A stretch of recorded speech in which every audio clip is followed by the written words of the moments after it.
Senior تجزیہ کار سجاد میر صاحب نے ہمیں جوائن کیا ہے۔ سجاد میر صاحب بہت شکریہ، آپ نے وقت دیا۔ یہ فرمائیے، فارمیشن کمانڈرز کی کانفرنس اور موجودہ جو حالات ہیں پاکستان میں، ایک اہم کانفرنس تھی، آپ اس کو کتنا اہم سمجھتے ہیں اور جو اعلامیے میں کہا گیا ہے اس کو موجودہ صورتحال سے کس طرح جوڑتے ہیں آپ؟ میرے خیال میں گھیرا تنگ ہو رہا ہے، یہی لوگوں کا خیال تھا، اور خیال یہ تھا کہ شاید 2 دن پہلے جو ہماری نیشنل سیکورٹی کانفرنس ہونے والی تھی اس میں کوئی حتمی فیصلہ ہو جاتا، لیکن وہ کانفرنس شہباز شریف کے ترکی کے دورے کی وجہ سے پوسٹ پون ہوئی ہے، اور شاید اس لیے پوسٹ کی گئی ہو کہ کور کمانڈر کی ایک کانفرنس کرانا مقصود تھا، وہ کرا لی گئی ہے، اور واضح لفظوں میں کہہ دیا گیا ہے کہ 9 مئی کے بعد ہم نے جو 25 مئی کی صورتحال پیدا کرنی تھی اس سے خاصے لوگوں کو ایک طرح کا اطمینان ہوا ہے کہ فوج میں بھی لوگوں کو یہ یقین دلانے کے لیے ہے کہ یہ سب بہت زیادتی ہوئی ہے فوج کے ساتھ۔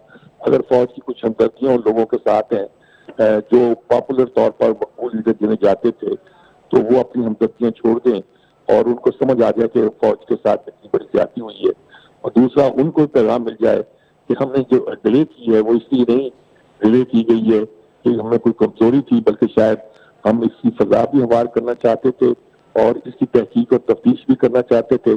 وہ پروسیس مکمل ہو گیا ہے، اب آرمی ایکٹ کے تحت ان لوگوں کو تحت مقدمہ چلایا جائے گا۔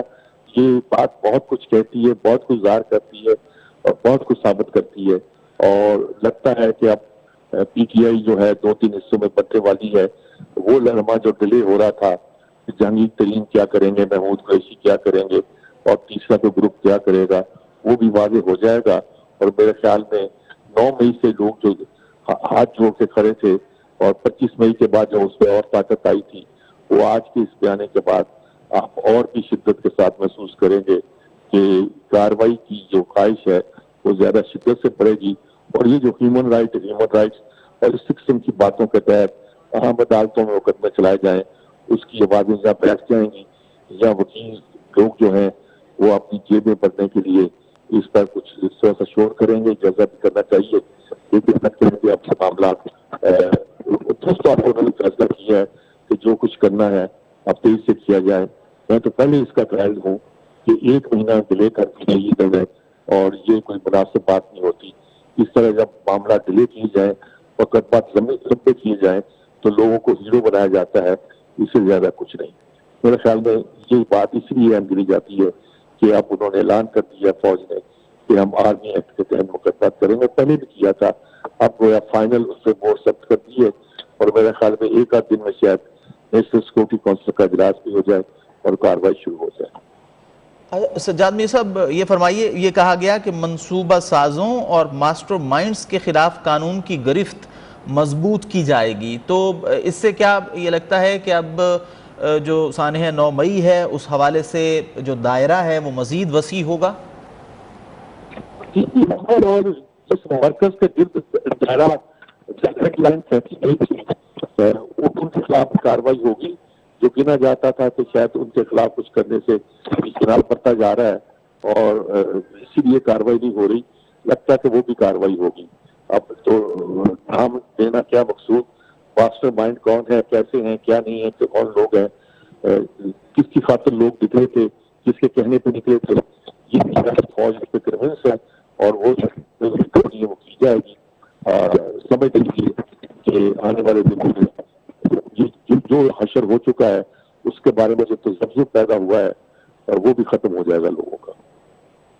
اچھا، یہ فرمائیے گا سجاد میر صاحب کہ جیسے میں نے آپ سے سوال کیا کہ منصوبہ سازوں اور ماسٹر مائنڈز کے خلاف قانون کی گرفت مضبوط کی جائے، اس کا مطلب یہ ہوا کہ اب تک کی جو تحقیقات ہیں وہ اس میں اضافہ ہونا چاہیے، اب تک کی جو تحقیق ہوئی ہے یا جو معاملہ آگے بڑھا ہے اس کو مزید بڑھنے کی ضرورت ہے، یہ امپریشن یہاں پر لگ رہا ہے، گرفت مضبوط کی جائے۔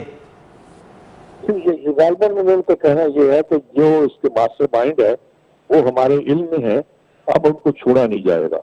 تحقیق تو انہوں نے جو کرنی تھی کر لی ہے، لیکن جو باتیں سامنے نظر آنی چاہیے اور پیش کی جانی چاہیے، اگر لوگ تذبذب کا شکار تھے، جیسا میں نے کہا یہ تو لاز سے کام کر رہے تھے کہ فلاں کے خلاف کر رہی ہے یا فوج اجتناب کر رہی ہے یا فوج کے اندر کوئی لابی موجود ہے جو یہ نہیں چاہتی. تو اس بیان سے یہ ثابت ہو گیا ہے کہ فوج یکسو ہے اور وہ اب کارروائی کرنا چاہتی ہے. اور کن کے خلاف ہوگی یہ اب چھپی ہوئی بات نہیں, سب کے خلاف ہوگی. ٹاپ سے لے کر نیچے تک جو بھی لوگ اس میں ملوث ہیں ان کے خلاف کارروائی ہوگی. اور میرے خیال میں یہ معاملہ زیادہ ڈیلے نہیں کرنا چاہیے. اچھا یہ بھی فرمائیے گا, جیسا کہ آپ نے ذکر کیا, تو اس کے بعد جو پاکستان کا سیاسی منظرنامہ بنتا آپ کو دکھائی دے رہا ہے وہ کیسا ہوگا؟ وہ ایسے ہوگا جی کہ ٹی ٹی آئی تو کئی حصوں میں بٹے گی, وہ تو بٹنی ہے. اور اس کے بعد الیکشن کا زمانہ اس لیے لگ رہا کہ جیسا کہ بجٹ بھی آ رہا ہے اور بجٹ کے بعد آئی ایم ایف کا ابھی تک کوئی ان کے آخری اجلاس تک کوئی فیصلہ نہیں ہوا, تو میرے خیال میں یہی سسٹم چلے گا. اس سسٹم کو کچھ ماڈیفائی کیا جائے گا. لیکن اگر میں ڈرتے کہوں تو الیکشن ہوتے دکھائی نہیں دیتے. فی الحال جو صورتحال پیدا ہو گئی ہے, اگر یہ کاروائی نہ کریں تو بھی ہوتے دکھائی نہیں دیتے, اور کریں تو شاید پھر بھی ہوتے دکھائی نہیں دیتے. لیکن کاروائی کرنے کے بعد اگر الیکشن نہیں ہوئے تو وہ شاید پازیٹیو رستہ چلتا ہوا دکھائی دے. لیکن اگر کاروائی نہ کر کے الیکشن نہ ہوئے تو پھر ہنگامہ زیادہ شدت کے ساتھ ہوگا. اچھا سجاد میر صاحب یہ بھی فرمائیے کہ یہ بھی ذکر ہوا کہ جو انسانی حقوق کے حوالے سے بات کی جا رہی ہے, ظاہر ہے اس جماعت کی جانب سے کی جا رہی ہے جس کو جو 25 مئی جو 9 مئی کے واقعات کی ذمہ دار ہے, تو اس کو کہا گیا کہ وہ ایک صرف امپریشن دیا جا رہا ہے, گمراہ کیا جا رہا ہے, اس کا بنیادی انسانی حقوق کی وائلیشن سے کوئی تعلق نہیں ہے. اور یہی وزیر اعظم صاحب نے بھی گزشتہ روز اس کا ذکر اپنی ایک ٹویٹ میں کیا تھا.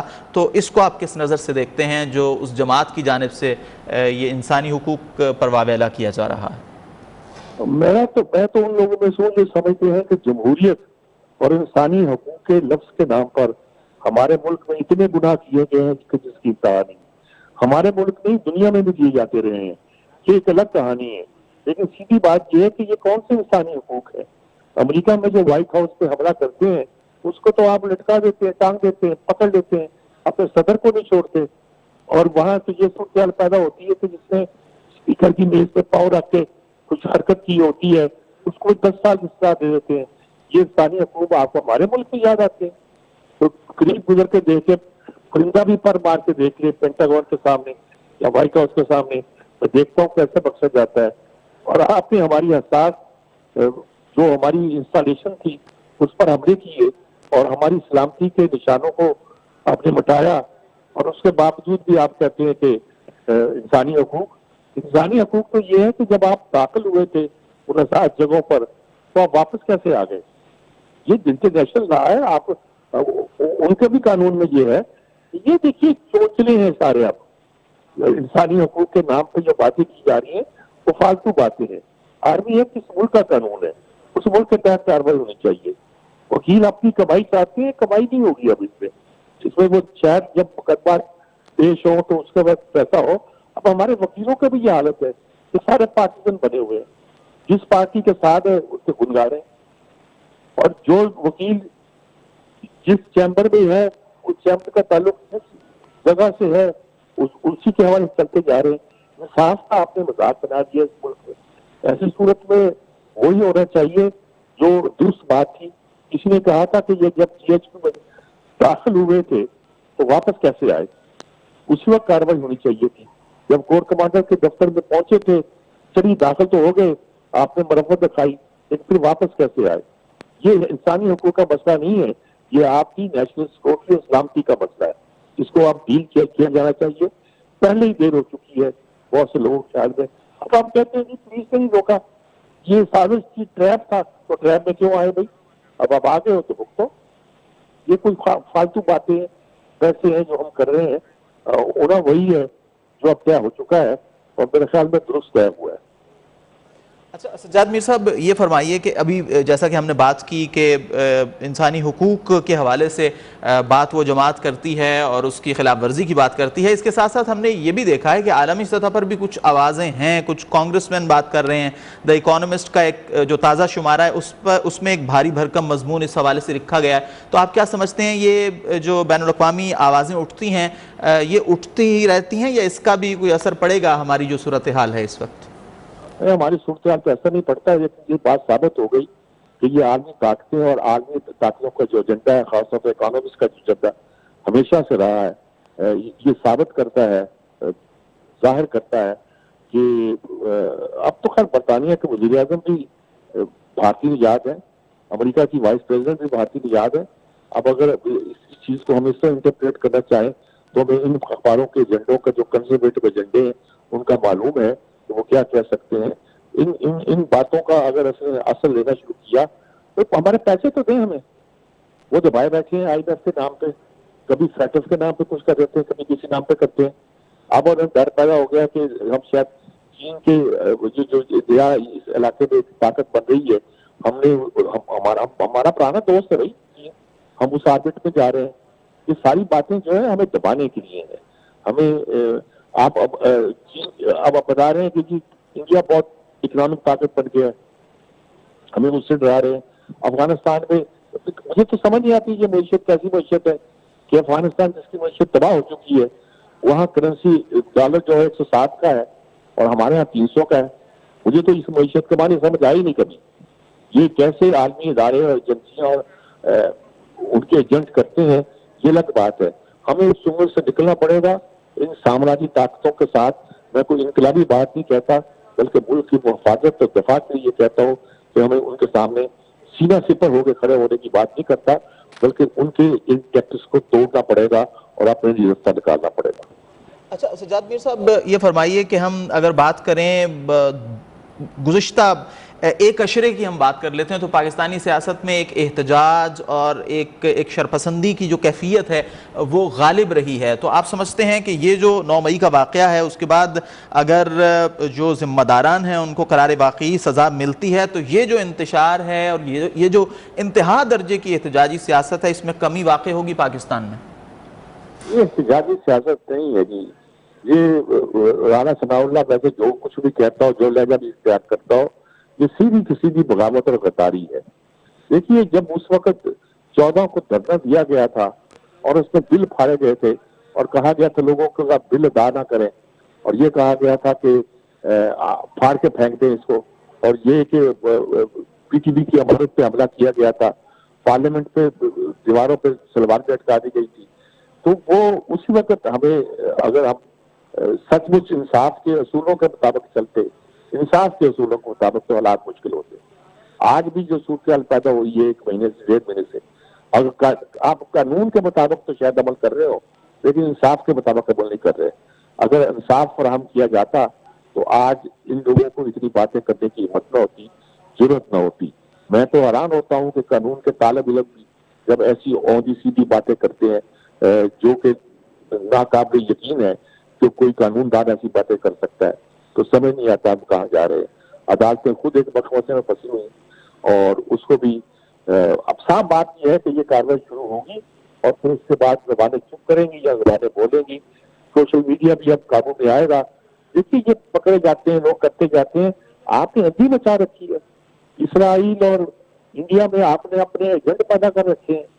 دنیا بھر سے آپ سوشل میڈیا کے ذریعے ملک کے اندر ایک ہنگامہ اور فساد برپا کرنا چاہتے ہیں. یہ اب میرا خیال میں اب روز خبر آتی ہے کہ فلاں کو پکڑ لیا، فلاں کو پکڑ لیا. آپ بھائی ملک کے قانون کے تحت وہ سب کچھ غلط کرتے ہیں نا جی، اور آپ نے قانون بنا رکھا ہے اور لیکن کسی کو کھلا نہیں چھوڑا جا سکتا. سیدھی بات یہ ہے. فرمائیے گا کہ ظاہر ہے کہ بار بار اس بات کا اظہار بھی کیا گیا اور ایسا ہوتا بھی ہے کہ ملک میں اگر سیاسی طور پر استحکام نہیں ہوتا تو ظاہر ہے معیشت بھی اس پر اثرات پڑتے ہیں. ہماری معاشی صورتحال جو ہے وہ بہت زیادہ اس وقت دگرگوں ہمیں دکھائی دیتی ہے. تو آپ سمجھتے ہیں کہ اگر کوئی یونٹی قائم ہو جائے مستقبل میں اور جو ذمہ داران ہیں ان کو سزا مل جائے تو ہم اس چیلنج کا سامنا بھی بطریق احسن کر سکتے ہیں اس اتحاد کی بدولت؟ دیکھیں کہ بات چیت تو پھر ہوتی ہے، یہ مذاکرات ہوتے تو مذاکرات کرنے کے لیے تیار ہوتا. وہ تو کہتے ہیں کہ ہم نے مذاکرات کرنے صرف ان سے فوج سے کرتے ہیں. تو فوج تو مذاکرات کرنے کے موڈ میں نہیں. آپ نے ان کی سازش پہ حملہ کیا ہے. آپ طاقت کے زور پر فوج کو زیر کرنا چاہتے ہیں، یہ نہیں ہوا کرتا، کبھی نہیں ہوا کرتا یہ. اور اب آپ مذاکرات نہیں کر سکتے اور آپ اگر ہماری معیشت یقیناً مشکل صورتحال میں ہے تو کیا وہ لوگ آ جائیں گے تو معیشت سدھر جائے گی؟ وہ تو شاید ان کے اعلیٰ کار بن کے بھی رہے تو معیشت کو سنوار نہیں سکتے، ان میں اتنے تپڑے نہیں ہے. تو اب مسئلہ یہ ہے کہ معیشت کو سنوارنے کا کام قوم کے لیے ایک بہت بڑا چیلنج ہے اور اس چیلنج کو آپ کو فیس کرنا پڑے گا جس طرح اس توافل ملوکی پھیلانے والے فتنے کا کیا گیا ہے۔ سجاد میر صاحب سینئر تجزیہ کار، آپ کا بہت شکریہ، آپ نے وقت دیا، تفصیلی گفتگو کی۔ آج فارمیشن کمانڈرز کی کانفرنس ہوئی آرمی چیف کی زیر صدارت جنرل ہیڈ کوارٹر میں، اور جنرل عاصم منیر نے کہا کہ ملک دشمن جعلی خبروں سے انتشار کی بھرپور کوشش کر رہے ہیں، قوم کے بھرپور تعاون سے تمام ناپاک عزائم کو ناکام بنا دیا جائے گا۔